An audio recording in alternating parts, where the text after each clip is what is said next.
able to demonstrate understanding about dispensing and good dispensing practices. Okay? You should have a clear understanding of what good dispensing practice is. Okay? Demonstrate understanding of the format and the components of a typical prescription. Able to identify the different types of prescription and describe e-prescription and identify its advantages. Okay?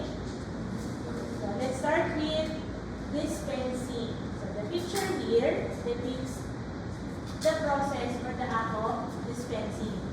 So dispensing in a pharmacy standpoint is the act of preparing and giving medicine to the patient. So this picture is assumed to be two hands. One, the first hand of the hand holding the medicine is the pharmacist, and the one receiving it is the patient. Okay? So dispensing involves correct interpretation of the wishes of the prescriber. Okay? Yung wish ng prescriber na yun is indicated in the prescription. Okay?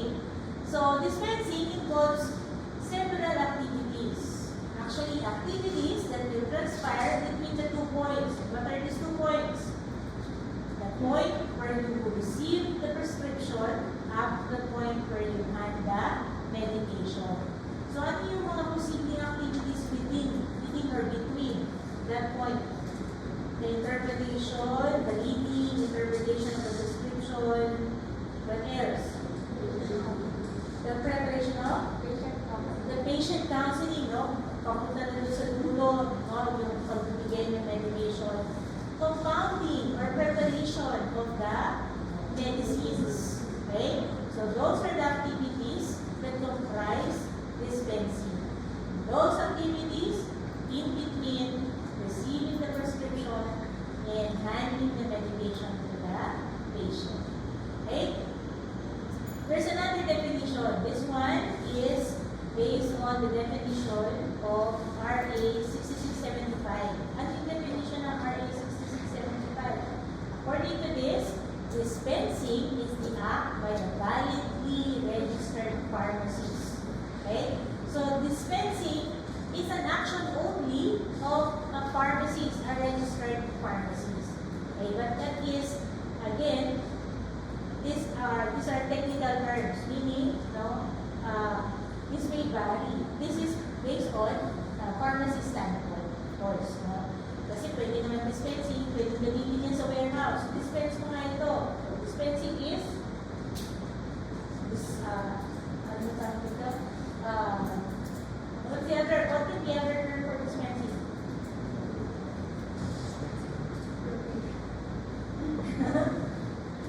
Pagka sa warehouse lang, ordinary, walang pharmacist involved. O, paki-dispense nga yan, that is releasing. That is another term. So, etong terms na to, of course, itong definition na to would be in a pharmacy standpoint. Okay.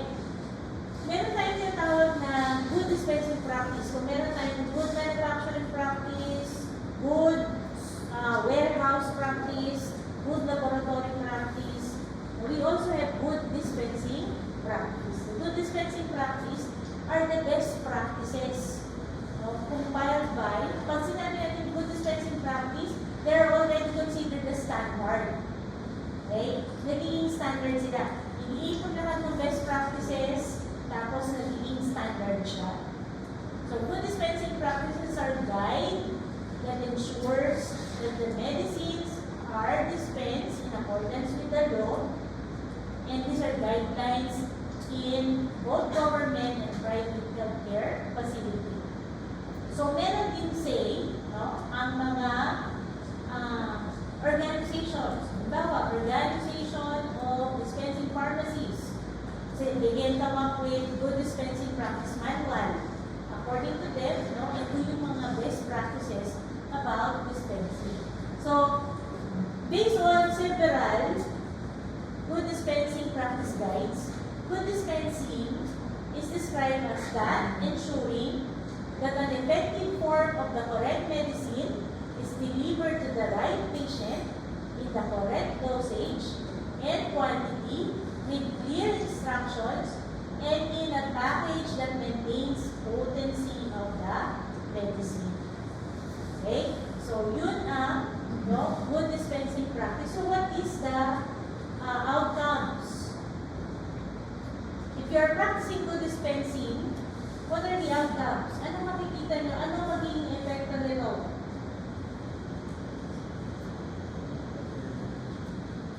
Sa pasyente, ano ang epekto ng good dispensing practice? Siyempre, tayo nag-dispense. Ano ang epekto sa pasyente? Ma-achieve natin yung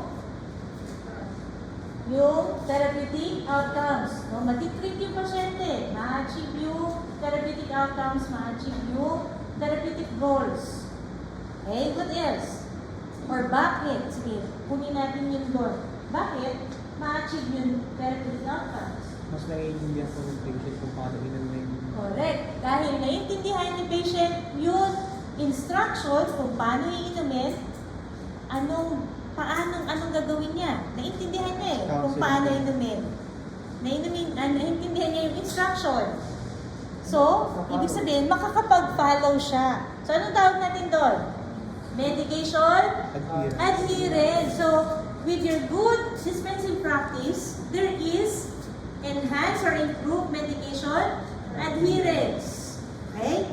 Dahil sa good dispensing practice. Okay, what else? How about the effect of good dispensing practice in adverse effects? May iwasan. We'll be able to prevent or minimize adverse events. Okay? When it comes to medication errors, we're able to prevent or avoid medication errors. All because you practice good dispensing. Okay? So, those are the outcomes of good dispensing. Okay, bakit nagiging standard siya for dispensing practice?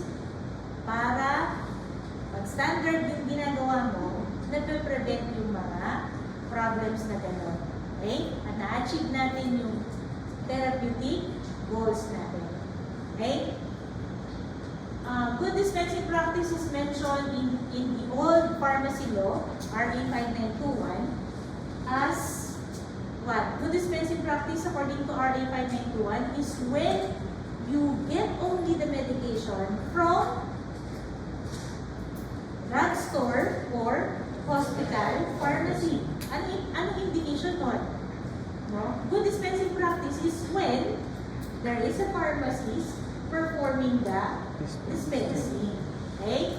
So, good dispensing practice. In the new pharmacy law, the Philippine Pharmacy Act, there is a section, particular section as well, mentioning that there is the requirement for a pharmacist to perform the act of dispensing.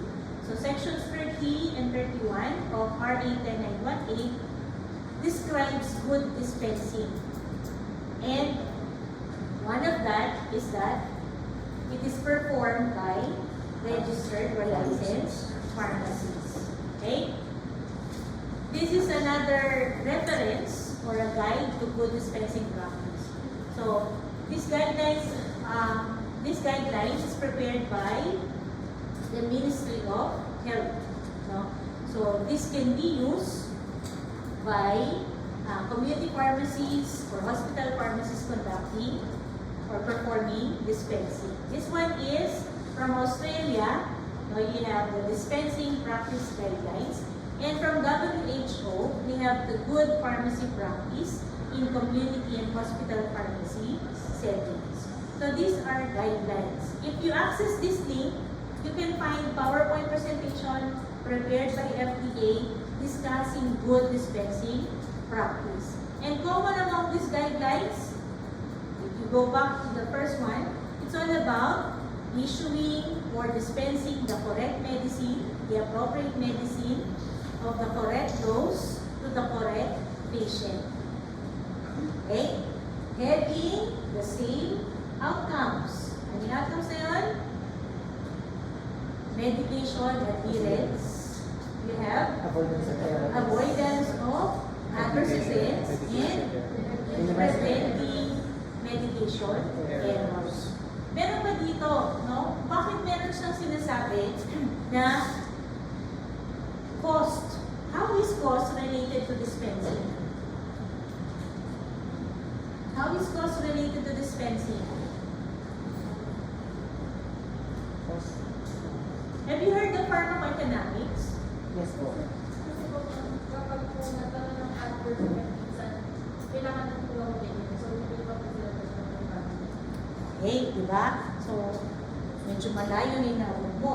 No? Pero, oo, yung adverse events, no, it leads to further costs.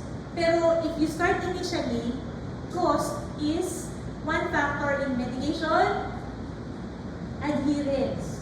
Bakit? Bakit kadalasan nagkakaproblema sa medication adherence? May mga gamot po kasing mahal, tapos yung patient po, sasabi for example, 21 na gamot, sabing dalawa lang muna, tapos hindi na po nasusunod. Correct, diba? So hindi sila nakakasunod dahil sa cost ng gamot. So there's a government's response to this. What's that?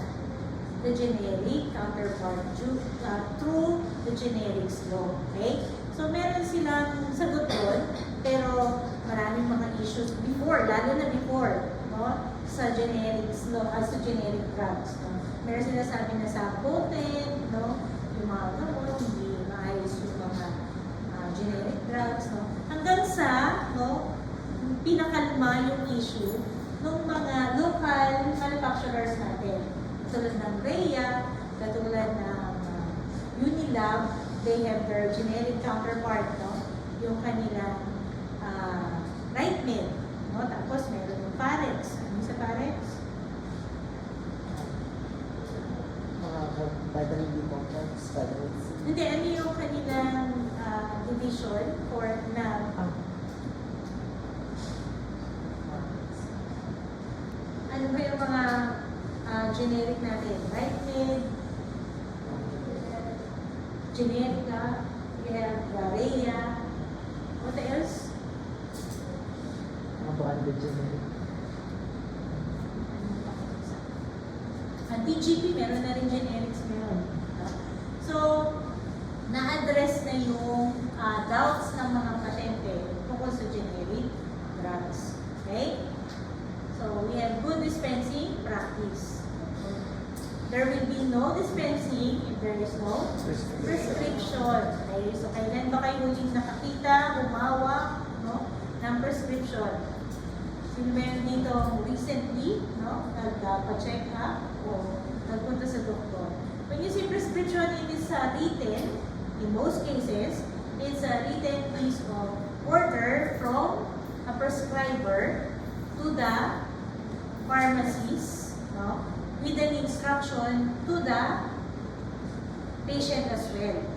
So it includes names and quantities of medicines to be prepared and be given to the patient. Who prepares the prescription? By law, medical practitioners or licensed practitioners are required in order to prepare prescription. But there are mid-level practitioners that can be authorized, that are authorized by state law to prescribe.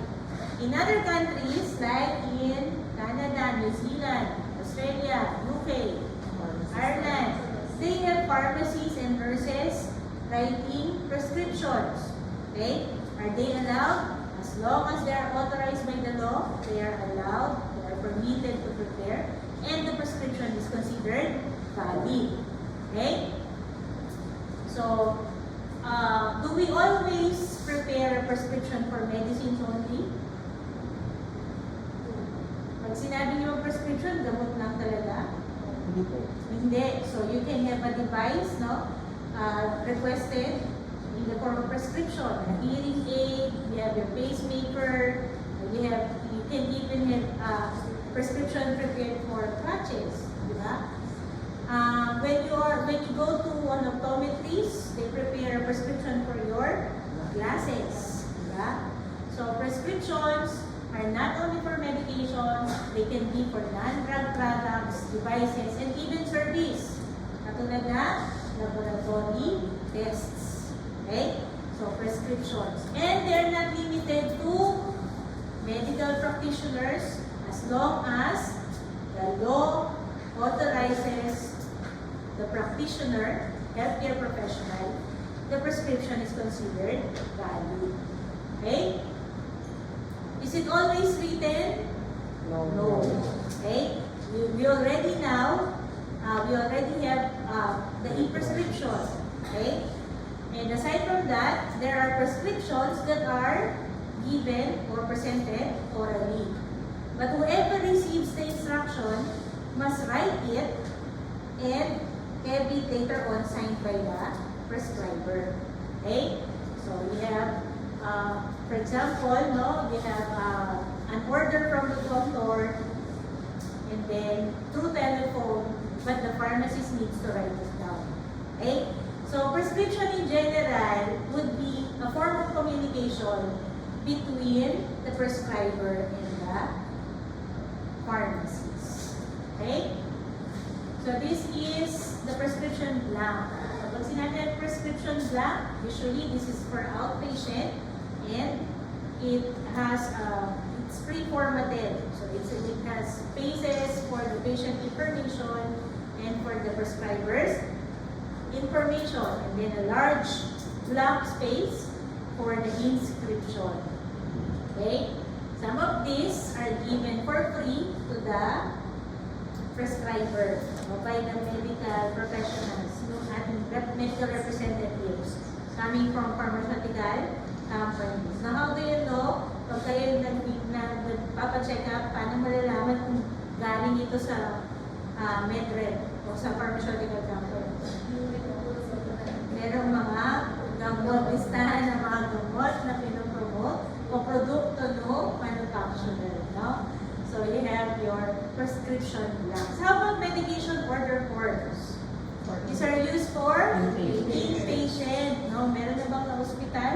Dumalo kayo sa hospital, meron tayong patient medical records. Yung ilalagyan ng nurse's notes, kasama doon yung medication order. At kung yung hospital, nagpag-practice siya ng clinical pharmacy, meron na rin doon pharmacist notes. No? So, nagpe-prepare ang pharmacist, clinical pharmacist ng patient medication profile where they attach their notes. Okay? So, in medication order, you will find there what are the medicines ordered for the patient by the prescriber. Okay? So, are you also trying to read what are the prescribed medications here? Okay? Sa simula nung unang section pa, so, basta pag-post ko nila, galing dito sa previous slide, lahat silang katitig na gano'n. Okay? Lahat siguro kayo, every time siguro na may prescription na kayo makikita, no? Binibasa niyo na ngayon. So, ano ba yan? Anong gamot ba yan? Yung first po, di mo bubasa. Yung una, hindi mo basa. Pangalawa, Tylenol. Pangatlo, kapamilya Cephalexin. Kapamilya ng cephalexin. It's a second generation, I think.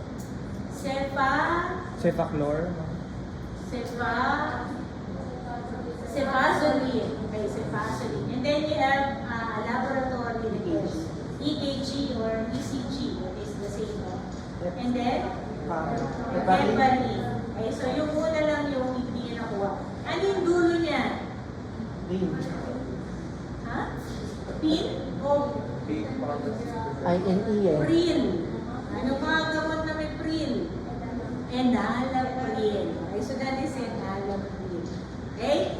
So, yung ano yung mga ginagamit ng mga Q? No? Yung mga una, ulo, no? Kasi meron tayo ng mga suffix, di ba? Yung mga OLO, yung mga PIN, PINE, PRIN. No? So, you have the medication order. Okay? So, medication order always needs the parehas ng prescription. Kailangan nandun yung pirma ng doktor. Okay? Next, what are the different types of prescription? One ingredient and no compounding needed. Okay? Pag compound, as opposed to simple prescription, 2 or more ingredient that requires compounding. Okay? Dangerous drug prescription, these are prescriptions prepared for controlled substances. Why are they called dangerous drugs? Because they are habit-forming. Why are they called controlled substances? Because it has limited access. So we have limited access to this type of drugs. Okay? And in order to acquire this, you need a yellow prescription, which is technically yellow. Yellow color. Who issues the yellow prescription? What department issues the yellow prescription? PDIA. Okay? So, PDIA. And this is also the department that approves those applicants for S licenses. So, if you want to apply as a researcher, a license to acquire and use this, you need an S6 license. If you are a distributor, so there is a subsequent number of license. Kapag ikaw ang prescriber, you need S2. Right? So, yung nakikita nyo kapag doktor, S2 license. So, they apply, and once they have the license, they can now prescribe. But, you need yellow prescription. Okay? How about e-prescription? E-prescription, even in early 1900s or early, yung mga 2000, early 2000, they're already in other countries using e-prescription. Okay? Pero sa atin, it became popular during pandemic. During pandemic, when there is a limited, or there is a restriction in movement, no? Yung mga bawal magpa-check up, bawal lumabas, bawal bumili ng gamot. Kaya, the only way, after the virtual check-up, virtual consultation, is through e-prescription. Okay? Even dangerous drugs prescription were permitted to be e-prescription. Pero ngayon, nilift na nila. Bawal na ngayon ang paggamit na scan or e-prescriptions ng controlled substances. Okay? How about polypharmacy? Polypharmacy is when there are two class, not the sentence. When there are two or more than two ingredients of the same therapeutic use. Okay? Are you familiar with Sandoz? Ano laman ng Sandoz? Paracetamol? Caffeine? Akin nila ka.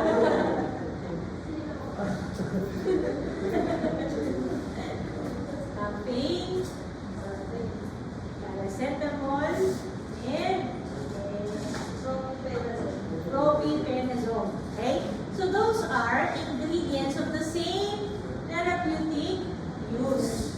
Okay? So you want to enhance the effect, the potency, you combine these drugs together. Okay?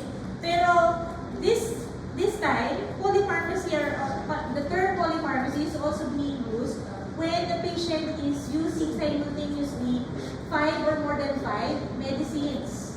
Halimbawa, ano ba yung group of people na common ng polypharmacy? Group of patients that uses polypharmacy, geriatric patients, no? Yung mga maraming maintenance, yung inaabot ng 5, 6, no? Yung gamot na iniinom. Ginagamit na rin natin yung term na polypharmacy.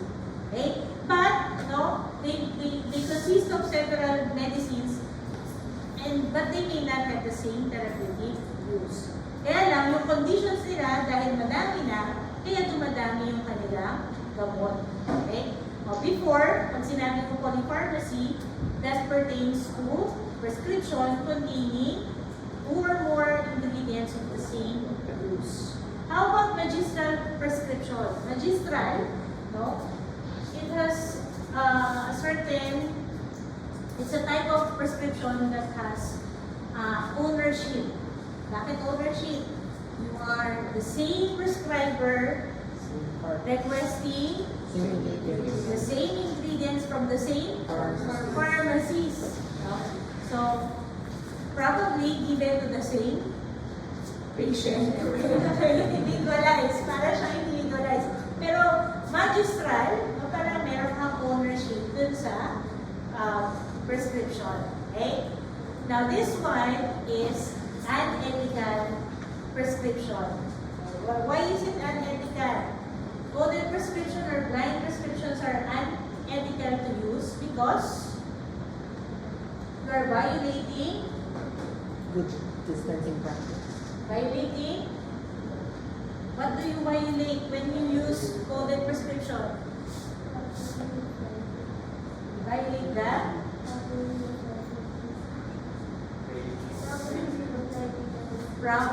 properly writing the prescription. What else are you violating? So if you do not follow good dispensing practice there, prescription na pag ikaw yung pharmacist na dispense. Pero, bakit violation to? Bakit unethical? You're violating the law. What law? What specific? Generics Act. Okay, sige, pwede. Or, you're violating the right of the patient. What is the patient's right? The patient has the right to know anything about his treatment, including all the medicines that will be used. Diba kasama sa patient's right yung siya yung mag-decide, kailangan mo i-present, siya pipili ng mga gamot. Kasama yun sa patient's right. So this one is unethical. Okay? Just like Bruno, we don't talk about unethical. Okay? So we have here the sample prescription. What is part 1? Prescriber's information. Oh, tama kayo. Nakailang sections dumaan. What is number 1? Patient information. What is number 1? Patient information. Prescriber. Kasi nakaset nga na yun yung pagkakasunod-sunod. Diba? So that is prescriber's information. Patient information. Number 3 is date. 4 is superscription. 5 is inscription. 6 is subscription. 7 signa. 8 the fill instruction. And 1 the same. You are providing the name of the and the signature of the prescriber. Okay? What are the different information from the patient that you need to see in the prescription? Name. The name, the address, the age. Okay? Sometimes they include gender. Okay? How about the address? In your own experience, do you always find the address in the prescription? No. Yes. No. Okay? Bakit kaya? Kaya naman sila magsulat. O kaya, ayaw ibigay ng pasyente yung buong address nila. Okay? Pero ano ang importance ng address? Ba't sila nagpapatay na ng mga ilo? Ano yung importance ng address class?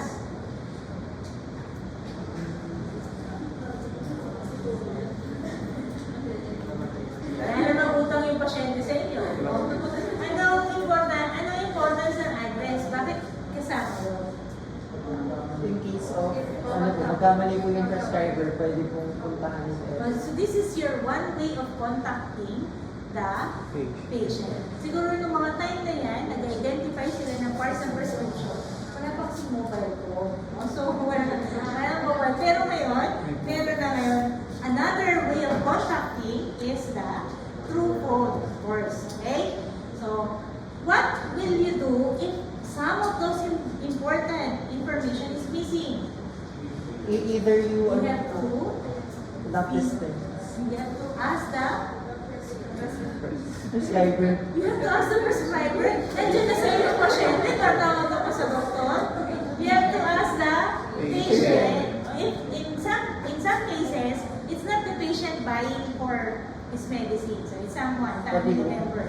So you still have to ask. No? Why is it important to fill in the missing information? No, in some, no, that is completing the patient medication profile. So pag meron kang na-miss out na information, hindi maayos yung patient medication profile. Okay? Why is age important? Depende po kasi sa age kung ano pong type po, kung gano'n po yung dose. Part of good dispensing practice is making sure that we have the correct drug in its correct dose given to the correct person. Okay? So, hindi pwedeng walang pangalan yung prescription. Okay? Kung walang age, you can ask for the person's date of birth. Okay? Now, why is the date important? Para malaman po kung expired po. Kung valid pa yung prescription. Okay? Can you give me a particular example of drug where validity of prescription is important? Antibiotic. No? Pumunta sa'yo, no? Sabi nyo nga kanina, due to limited resource, no? Bibili siya, pang-tatlong araw, pang-apat na araw. No? Bumalik siya after 2 weeks, meron na akong pambili. Sa wakas, pwede pa ba siyang bumili? Ang problema, hindi na po. Kasi, kailangan po tuloy-tuloy yung pag-inom ng gamot. Yun yung nagiging problema. Kaya, ang mga antibiotics, no, kung hindi sila makakabili ng kompleto, you can refer to them sa mga health centers para lang makompleto nila yung therapeutic regimen. Okay? Mahirap kasi, no? So, the unusual lapse of time from the date of prescription to the acquiring of medication. Okay? Superscription. Super shy. No? Superscription. Okay? Reciperate. No? Recipe to take down. Okay? So, sabi ng mga saan nga si Jupiter? Hindi sa planet. Anong ito? Anong Greek mythology? Roman mythology. Okay? That is their god of healings symbol. According to Egyptian, the RX is the eye of Horus, no? Which is the god of healing or good health, no? Among Egyptians. Okay? Pagdating sa pharma, RX is symbol of prescription, it's a symbol of our profession, it's a symbol of a drugstore, no? Aside from, ano ba yung ibang symbol na attributed sa atin? Idea. Ball of idea. Ball of idea, what else? And sales. Mortar and pestle. pestle. Okay? Pag nakakita ka ng mortar and pestle, hindi mo na iisipin na, ano yun, no? Sa kusina yun. Pagka mortar and pestle, pharmacist po yan, no? So, because the first roles of pharmacy, one of the first roles of pharmacy is as a compounder. Okay? Next, we have inscription, the content of the prescription. Okay? So, what is the how do doctors usually write it? Bawa, amoxicillin, ano ko sunod doon? Brand name. Brand name, generic, amoxicillin, dosage strength, or dosage strength. After dosage strength, Ilan yung didisplay? Number of number of gamot. Anong naiwan nyo? Yan. Naiwan kayo to, yan. Ano yung nawala? Brand name? Hindi. Meron kang generic. O sige, meron kang brand. Tapos yung... Lagay mo yung dosage strength. Ano ba? 250 milligrams. How many times a day? Anong kasunod dapat nun? Instruction when to take, where to take more. The dosage form. You have to indicate the dosage form. No? Especially for drugs that exist in several dosage form. Paracetamol. What are the different possible dosage form of paracetamol? Zero. Tablet. Suspension. Tablet. Suppository. Ampule. No? So you have to indicate the dosage form. You also have to indicate the dosage strength, especially for those existing in different dosage strength. Can you name drugs that exist in more than one dosage strength? Aside from paracetamol. So what are the doses of paracetamol? 250, 500. 250, 500. Okay. Ang tempra yan. Ang tempra ba 250 na? Before, ang tempra ay 375. before, ha? So, hindi ko alam kung 250 na rin. What other drugs exist in for that? Amox, Mefenamic. Mefenamic, 250, 500. What else? Amlodipine. Amlodipine, 5, 10. 10. No? Those are- So, you have to indicate the dosage strength. If it's a compounded prescription, then the inscription would be the names of the ingredients and their quantities. Okay? So if it's a compounded prescription, the following are the parts of the compounded prescription. The one that elicits the therapeutic effect is called basis. The one that enhances the effect of the API is called adjuvant. The one that prevents possible interaction among ingredients are called correctives. And the one that comprises the bulk of the preparation, such as diluent or solvent, is called intermediate. Okay? So dosage strength must be indicated, dosage form must be indicated. Next, we have subscription. This is the doctor's direction to the pharmacist. Oh, amoxicillin, 250 milligram capsule. Where is the subscription? Sa ilalim po. Kaya subscription guys. Ano yung nandun sa ilalim? Can you give example of subscription? 3 times a day. Yung ba yung subscription? Direction to the pharmacist. Dispense. Sino ang ini-instruct dun sa take 1, 3 times a day? Patient. Okay? So ano dun yung subscription? Like dispense ganitong ano. So yung number, tapos yung quantity. That is the subscription. Okay? Yun lang yun. Yun lang yung instruction mo. No? Number, tapos 21. Okay? Yun lang. Napakasimple. Pero, no? It is more complicated if you have a compound prescription. Bakit? Ang instruction ng doctor, no? Hydrocortisone, make an ointment. Yun lang. Oh, so, 5% ointment. So, paano gagawin mo? Ikaw nang bahala. Okay? Basta kailangan, ang final preparation is 5% ointment. Okay? So, you make a paracetamol suppository. So, bahala ka na doon. So, ganun na yung instruction. So, dyan lalabas yung compounding skills ng pharmacies, no? Yung ang binigay lang sa'yo dosage form at saka yung active ingredient, bahala ka na sa mga excipients, no? Basta ma-achieve mo yung dosage form.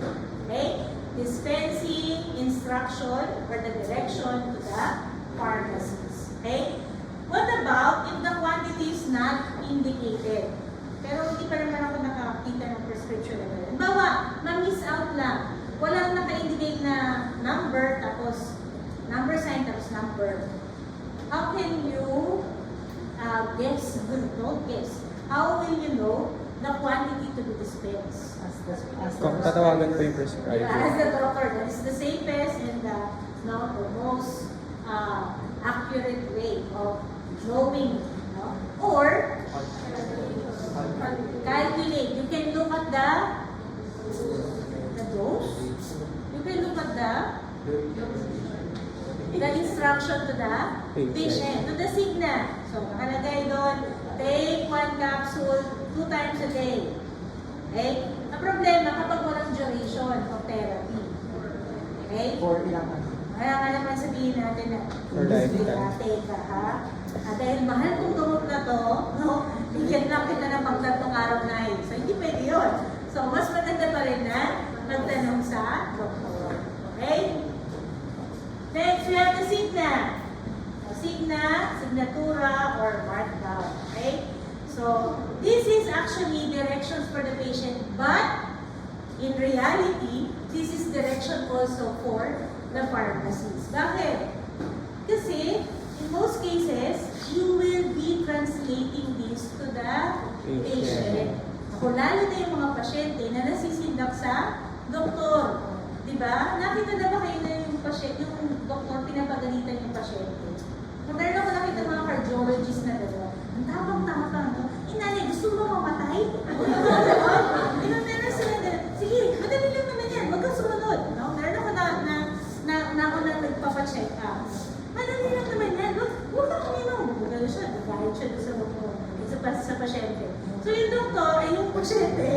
Pagdating sa pharmacist, doon na siya magtatanong lahat. Wala akong naiintindihan sa doktor. Matatanong ko tanong sa doktor, paano ba iinom ito?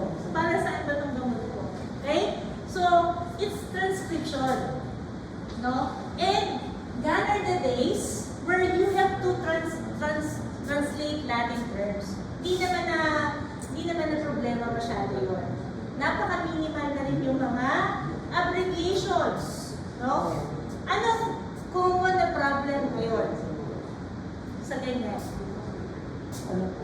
Yun sa pagta-translate, yun sa pag-explain, dun sa transcription.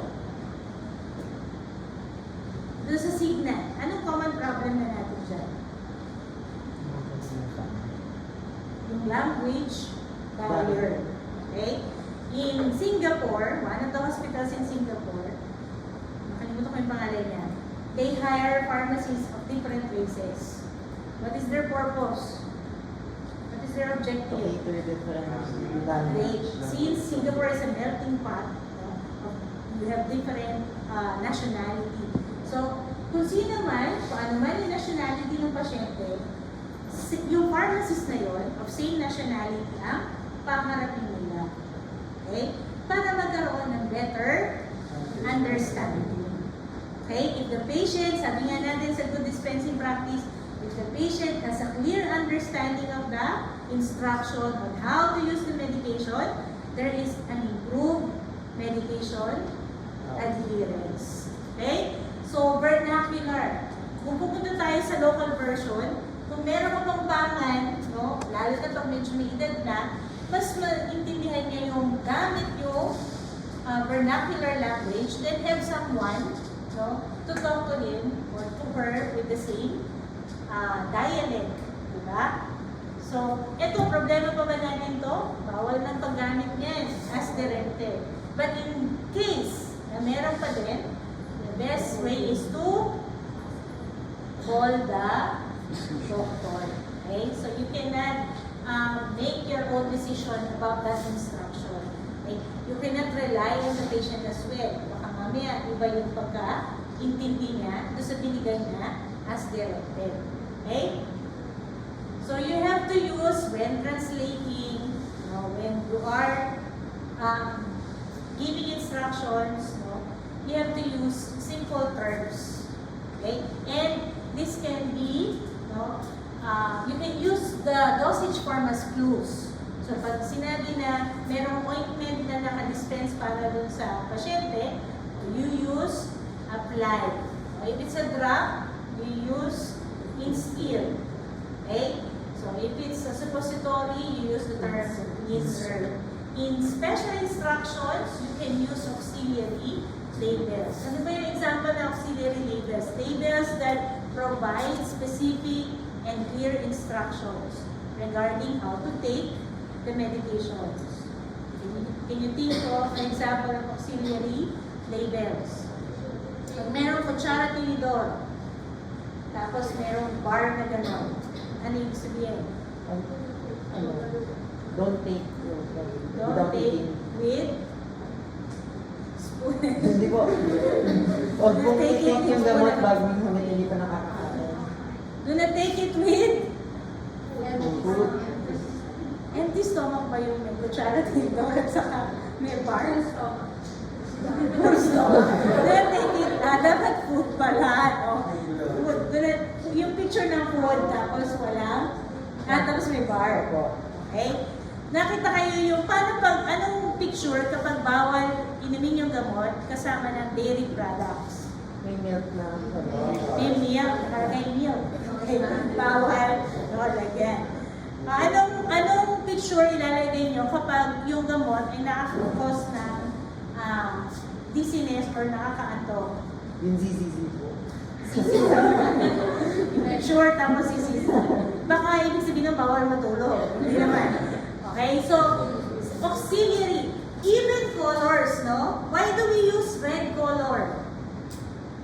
Red color indicates that the preparation is for external use. The white label is intended for internal use. Okay? Especially for compound prescription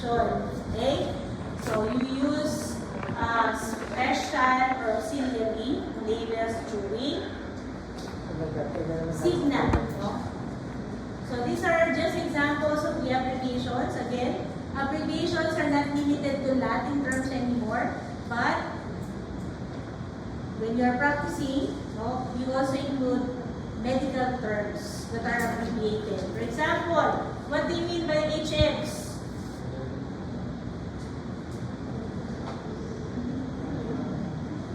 Any guess? HX is?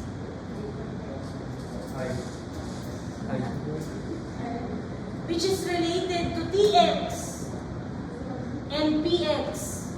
Treatment patient. Patient ng PX, TX is Treatment. and this one is history. Okay? So, how about DC? Discontinue. Okay? Pag merong gamot doon nakalagay DC, discontinue, to stop administering. Okay? DAW. Pagkabinsan, down. DAW is dispense as written. Okay? Ito mga ginagamit pa to. What do you mean by PRN? As needed. As needed. Okay, what do you mean by stat? Wala dyan. What do you mean by stat? Agaran. Immediately. No? Immediately. Okay? So, you have the different abbreviations. So, again, ang abbreviations natin is not only Latin terms, but we will include medical terms. Okay? Next part, refill instructions. Do you see, based on your observation, do you see prescriptions with refill instructions? Madalang po. Nadala. Okay, so yung mga, siguro yung mga social ng mga doktor, no? Na nag-aral sa na meron silang encounter dun sa refill instruction. Pero sa atin, paano ginagawa yung refill instruction? Ano nakikita niyo sa mga prescription? At paano nila ginagawa na nalalaman na may refill pa? Ano po, usually po kasi ginagananan po na sa Dilo, tapos nila. bar, number, and value. Hanggang maubos. Bumalik sa pangalawang buwan, bilo, X, tapos number. Napuno na, wala na akong susunatan, kaya alam natin, no? So, na-distract na siya, hindi na niya alam kung saan, alin ba doon yung pinaka, no? Pinaka-dulo. I-trace mo pa yung pinaka-opening number. Okay? So, kapag nangyari yun, what would be your basis kung valid pa rin yung refills? Yung The day. Okay. So, titingnan mo ulit yung day.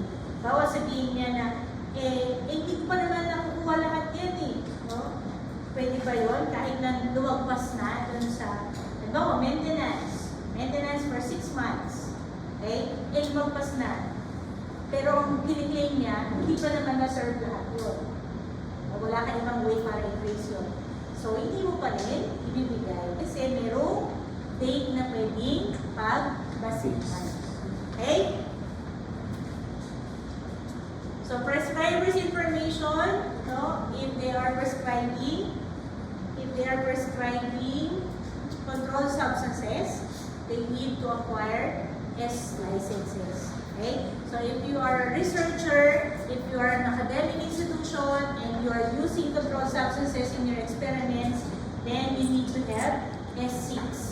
Okay? Manufacturer, 5C, 5D for distributor, importer, exporter, and then S4 for wholesaler. How about the user? Wala. Wala. They need S sub 0. S0. Okay? So, user. Wala. Okay? Next. E-prescriptions. What are e-prescriptions again? And what are the advantages? Electronic prescriptions. Okay? So, electronic prescriptions means they are generated, transmitted by means of computer. Okay? So, the normal workflow for e-prescription is this one. Okay?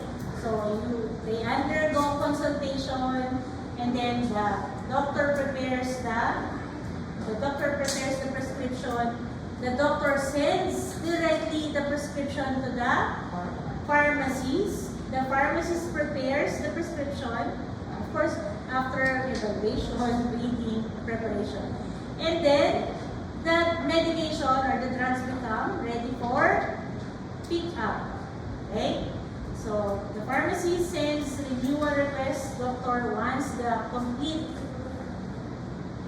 number of medications have been refilled, and then requesting the patient to go back to the doctor, okay, for a new prescription.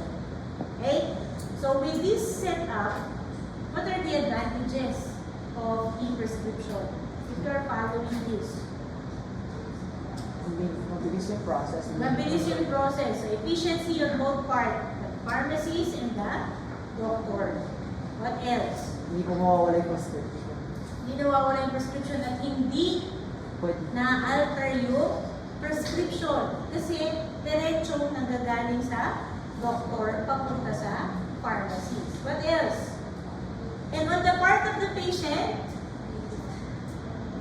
it's very convenient for the patient. No?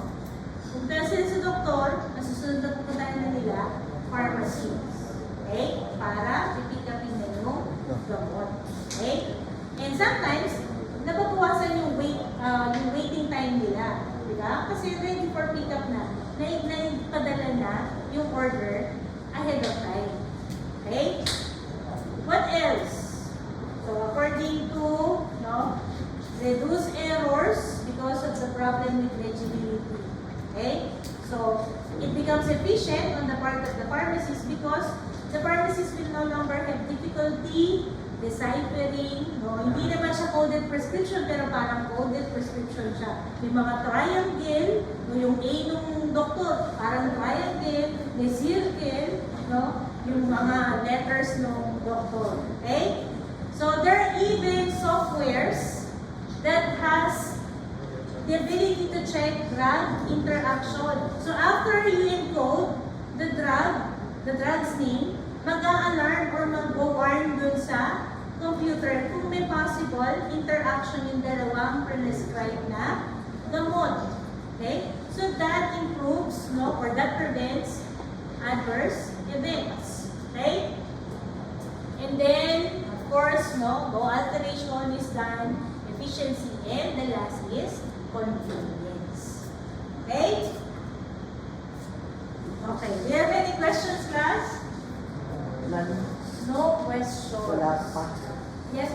Paano po yung e-prescription kung mismo patient po nagdala? Yung mismong patient na nagdala.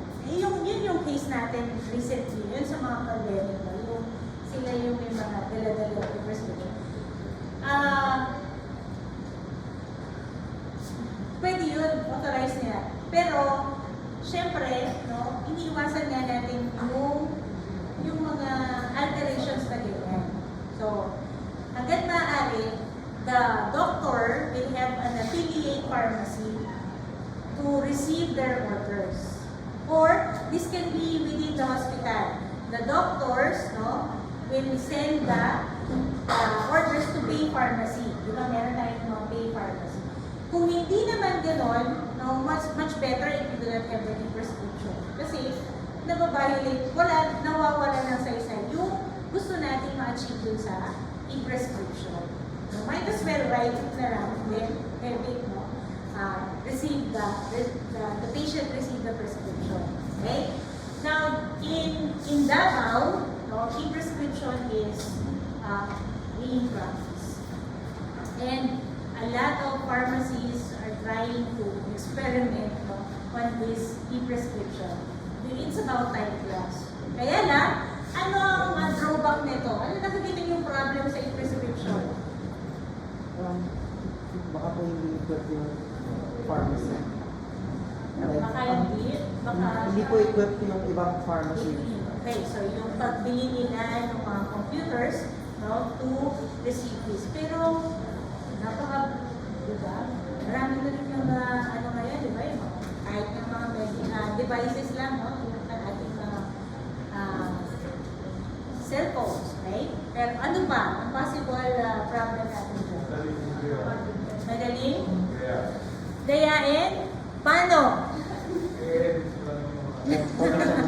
Hindi mo nga may edit kasi diretso sir from doctor to the pharmacist. Okay. Pero lang kung may kakailangan pharmacist doon, kung madaya yung number. Okay. Pero yun nga, yung isa sa mga nape-prevent. Ano pa? Medyo hassle po sa part ng doctor kasi kailangan pa po niya mag-affiliate sa pharmacy kasi para po yung may contact po sila doon. Pumontak sa pharmacist. Okay? Pero, yun yung part ng interprofessional collaboration na gusto natin i-practice. Diba? So, you expand connections. No? Sana, para mas improve nga yung ating services. Not all, so yun nga, costly siguro on the part of the computer and the software, there is needed software. Wala naman, ano ba? Baka mamaya, limited lang yung pharmacies na pwedeng mag-affiliate dun sa doctors. Okay? And kapag limited yung pharmacy, baka mamaya out of the way yung pharmacy, hindi na magiging convenient para dun sa patient. Pero ang maganda, no, maganda sana, dito, ang marami tayo ng mga franchise. No? Kausapin yung TGP, regardless of the location, basta TGP, Mercury, regardless of saan ba kayo pinakamalapit na no? So, mas maganda yun kasi mas mabilis nilang makukuha yung mga gamot nila. Okay? Pero yun nga, yung remoteness, yung cost siguro, at saka, wala na problema sa pasyente. Kasi yung pasyente, mag-aabang lang ng gamot niya. Hindi naman niya kailangan gumamit ng kung ano mga gadget. Diba? Hindi katulad ng mga e-consultation, yung mga virtual consultation. Ang problema nila doon, paano daw kung yung pasyente, hindi niya alam, no? Kalimutin, gumamit ng mga cellphone o gadgets. Diba? So ito, kailangan lang nila is to find connections. Establish connections with community pharmacies. Okay? Kaso, ayaw ng mga doktor. Ayaw nila tayo. Ayaw na makipagkano. Pero meron ng mga projects na ginagawa nila. Siguro kung meron talaga, meron ng nag-initiate, no? Ang kulang na lang talaga yung push, no? Yung iba pa na susunod. Kaso, iba na, siguro takot pa, marami pa silang doubts, no? Kung magiging effective na yan. Okay? So, but hopefully, by the time that you are already practicing the profession, is meron ng e-prescription na lang. Pag wala, i-push nyo. No? Na magkaroon ng e-prescription. Sa mga boss nyo, kaya niyan. Kaya niyan, te. Di ba? Sabi nga doon sa faculty, kaya niyan, te. Okay? So, that is our topic for today. We'll continue our discussion on medication orders.